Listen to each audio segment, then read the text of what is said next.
જય દ્વારકાધીશ। અમે આવ્યા છીએ દ્વારકામાં દર્શન કર્યા અને સરસ મજાના અમારા દર્શન થયા। સવારે 5:30 વાગે ઉઠ્યા અને દર્શન કર્યા મંગળા આરતીના। અને મંગળા આરતીમાં માખણ મિશ્રીનો પ્રસાદ અમે ખૂબ જ સરસ લીધો અને એવો પ્રસાદ કોઈ દિવસ ન મળે।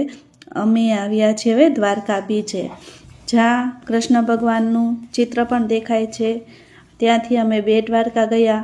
બેટ દ્વારકાથી અમે લક્ષ્મણજી માતાજીના દર્શન મંદિરે ગયા, ત્યાં દર્શન કર્યા અને ત્યાંની પૌરાણિક કથા તમને જણાવું છું, તો તમે જાણજો।